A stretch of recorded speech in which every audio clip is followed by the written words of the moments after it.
Hello everyone, good morning. આપણે આગળના એસી સર્કિટમાં આગળના લેક્ચરમાં પણ એક્ઝામ્પલ ડિસ્કસ કર્યા હતા. તો આજે આપણે જોઈશું નેક્સ્ટ એક્ઝામ્પલ છે 80 ઓમનો એક પ્રતિરોધ 20 ઓમ પ્રતિરોધ અને 250 મિલી હેનરી ઇન્ડક્ટન્સવાળી કોઇલ અને 10 માઇક્રોફેરાડેના કેપેસિટરને શ્રેણીમાં જોડવામાં આવે છે. એટલે કે રઝિસ્ટર, કેપેસિટર અને ઇન્ડક્ટર આ ત્રણેયને સિરીઝમાં જોડવામાં આવે છે. હવે આ શ્રેણી જોડાણને એટલે કે જે આપણે સિરીઝમાં કનેક્ટ કરીશું તેને 250 વોલ્ટ અને 50 હર્ટ્ઝનો સપ્લાય આપવામાં આવે છે અને બાહ્ય પ્રતિરોધક કોઇલ તથા કેપેસિટરમાં થતો વોલ્ટેજ ડ્રોપ શોધો અને કોઇલમાં થતો પાવરનો વ્યય શોધો. તો સૌપ્રથમ આપણે પહેલાં તો તેને ફિગર ડ્રો કરીશું. રઝિસ્ટર, ઇન્ડક્ટર અને કેપેસિટરને શામાં જોડવામાં આવે છે? સિરીઝમાં, અને તેને સપ્લાય આપવામાં આવે છે. 80 ઓમ, 10 માઇક્રોફેરાડે,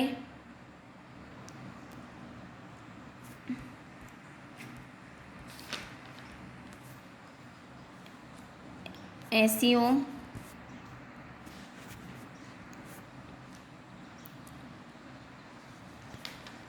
પછી 250 મિલી હેનરી અને કેપેસિટર છે 10 માઇક્રોફેરાડે જેટલું કેપેસિટર છે અને 230 વોલ્ટ સપ્લાય અને 50 હર્ટ્ઝ ફ્રીક્વન્સીનો સપ્લાય આપવામાં આવે છે. હવે આગળ જોઈએ, આપણને શોધવા શું કહ્યું છે? બાહ્ય પ્રતિરોધ એટલે કે બહારનો રેઝિસ્ટન્સ, કેપેસિટરમાં થતો વોલ્ટેજ ડ્રોપ એટલે કે વીસી અને કોઇલમાં થતો પાવર લોસ એટલે કે જે ઇન્ડક્ટરમાંથી થતો પાવર લોસ શોધવા માટે કહ્યું છે. હવે આપણે કોઇલનું રિલક્ટન્સ શોધીશું. પહેલાં તો આપણને એક્સએલ ઇઝ ઇક્વલ ટુ આપણને મળશે, એનું ઇક્વેશન છે 2πfL. તો 2πfL કરીશું તો ફ્રીક્વન્સી પણ આપેલી છે અને ઇન્ડક્ટર પણ આપેલું છે આપણને, એટલે 2π ઇન્ટુ ફ્રીક્વન્સી કેટલી આપેલી છે? 50 હર્ટ્ઝ. તો આપણે ફ્રીક્વન્સી 50 હર્ટ્ઝ લઈશું અને ઇન્ડક્ટરની વેલ્યુ કેટલી આપેલી છે? 250 મિલી હેનરી. હવે આપણે હેનરીમાં કન્વર્ટ કરવું હોય તો મિલી એટલે કેટલા થાય? 10⁻³ તો આપણે 250 ઇન્ટુ 10⁻³ લગાવીશું તો આપણને મળશે એક્સેલ એટલે કે રિએક્ટન્સ મળશે. કોઇલનું જે રિએક્ટન્સ હોય છે એ મળશે 78.5 ઓમ જેટલું મળશે. હવે કેપેસિટરનું રિએક્ટન્સ શોધીશું એક્સી. તો એક્સીનું સૂત્ર છે 1/2πfc, જે આપણે બધા જાણીએ જ છીએ. તો એ સૂત્ર મૂકી દીધું. આપણને કેપેસિટર આપેલું છે તો એની વેલ્યુ 1/2π, એફ મીન્સ 50 હર્ટ્ઝ અને કેપેસિટરની વેલ્યુ કેટલી આપેલી છે? 10 માઇક્રોફેરાડે. તો 10 માઇક્રોફેરાડે ને આપણે ફેરાડેમાં કન્વર્ટ કરવું હોય તો 10 ઇન્ટુ 10⁻⁶ કરીશું તો માઇક્રો મીન્સ 10⁻⁶, માટે આપણને મળશે એની વેલ્યુ એક્સી ઇઝ ઇક્વલ ટુ 318.3 ઓમ. હવે ઇન્ડક્ટિવ રેઝિસ્ટન્સ, ઇન્ડક્ટિવ કેપેસિટર અને ઇન્ડક્ટિવ રિએક્ટન્સના યુનિટ છે ઓમ. માટે હવે આપણે નેટ રિએક્ટન્સ શોધવો હશે તો એ બંનેનો માઇનસ કરીશું. તો 300 એક્સએલ માઇનસ એક્સી કરીશું, કેમ કે એક્સએલ વધારે છે માટે એક્સએલ માઇનસ આપણે એક્સી કરીશું તો આપણને મળશે 318.3 માઇનસ 78.5 તો આપણને મળશે 239.8 ઓમ જેટલી કેપેસિટી મળશે. હવે આપણે ઇમ્પિડન્સ શોધીશું ઝેડ. તો R² પ્લસ એક્સએલનો અહીંયા આપણને બે રઝિસ્ટર આપેલા છે, એક 80 ઓમ અને બીજું 20 ઓમ માટે આપણે આ બંને રજિસ્ટરનો ઉપયોગ કરીશું. કેપિટલ આર પ્લસ સ્મોલ આરનો સ્ક્વેર પ્લસ એક્સસી માઇનસ એક્સએલનો સ્ક્વેર કરીશું તો આપણને ઇમ્પિડન્સ મળશે 259.8 ઓમ. હવે કરંટને શોધવાનું સૂત્ર આપણે બધા જાણીએ જ છીએ કે current I is equal to V/Z કરીશું. વોલ્ટેજ આપણને આપેલા છે 250 વોલ્ટ ડિવાઈડ બાય Z આપણને મળ્યો 259.8 તો આપણને કરંટ મળશે 0.96 એમ્પિયર જેટલો આપણને કરંટ મળશે. હવે આપણે શોધવાનું શું છે?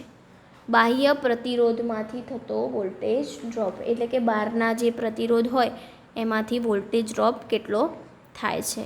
તો I ઇન્ટુ આર કરીશું, એટલે બહારનો રેઝિસ્ટન્સ આપણને આપેલો છે 80 ઓમ, તો 0.96 ઇન્ટુ 80 કરીશું તો આપણને મળશે 76.8 વોલ્ટ જેટલો બાહ્ય પ્રતિરોધ વોલ્ટેજ ડ્રોપ મળશે. હવે કોઇલનો ઇમ્પિડન્સ, એટલે ઇમ્પિડન્સ શોધવા માટે આપણે R² પ્લસ XL કરીશું તો 20નો સ્ક્વેર પ્લસ 78.5નો સ્ક્વેર કરીશું તો આપણને 81 ઓમ જેટલો ઇમ્પિડન્સ મળશે, એ જે કોઇલનો ઇમ્પિડન્સ હોય છે તે. હવે કોઇલમાંથી થતો વોલ્ટેજ ડ્રોપ આપણે શોધીશું તો I ઇન્ટુ Z, એટલે કે I ઇન્ટુ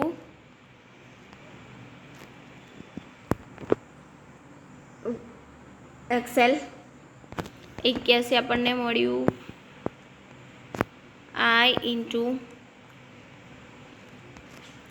XL કરીશું, I ઇન્ટુ XL કરીશું તો આપણને મળશે 0.96 ઇન્ટુ 81 માટે આપણને મળશે 77.76 વોલ્ટ જેટલો મળશે. હવે કેપેસિટરમાં થતો વોલ્ટેજ ડ્રોપ આપણે શોધીએ તો I ઇન્ટુ XC આપણને મળ્યો 318.3 ગુણ્યા 0.96 તો આપણને મળશે કેપેસિટિવનો વોલ્ટેજ ડ્રોપ 305.6 વોલ્ટ જેટલો મળશે.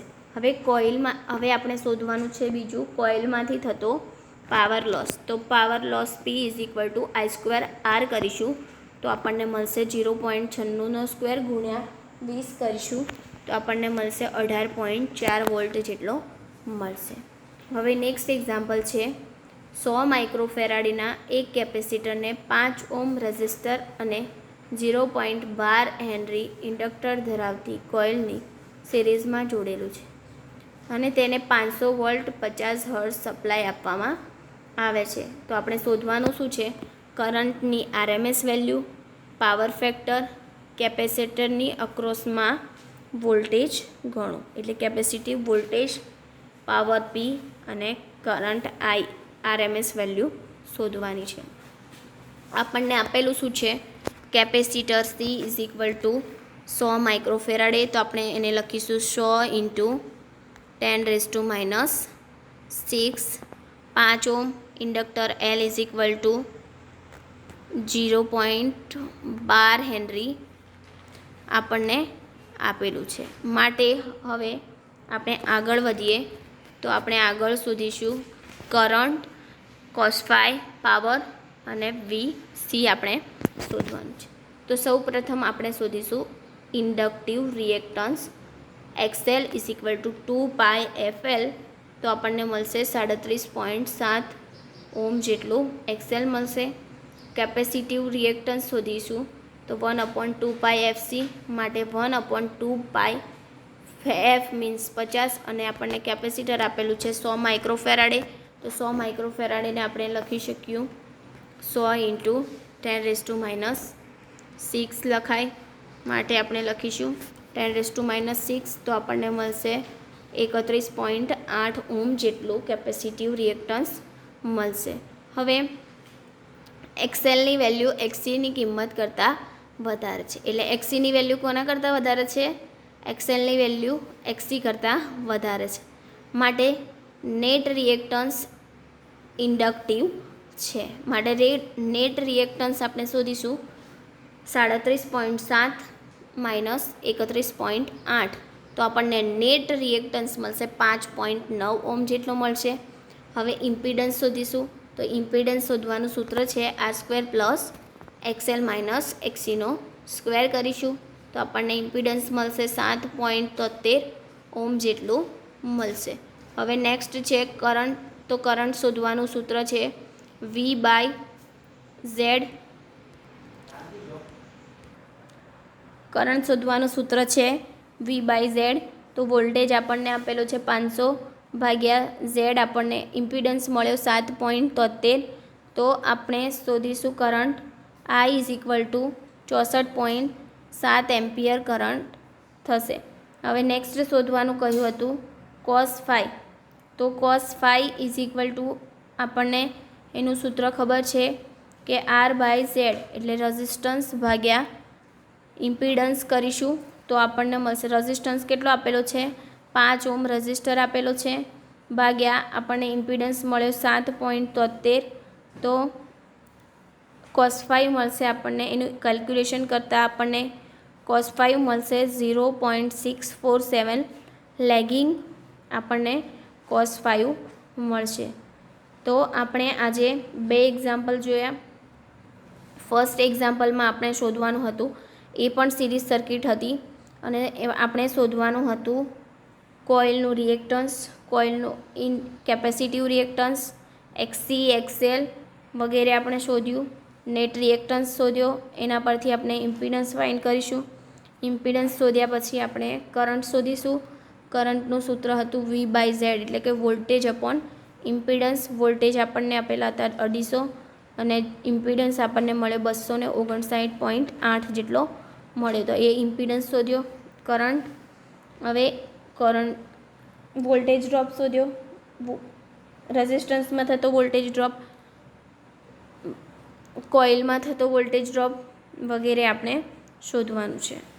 અને નેક્સ્ટ હતું કરંટ, પાવર અને VC મીન્સ કેપેસિટરમાં થતો વોલ્ટેજ ડ્રોપ આપણે શોધ્યો. Thank you.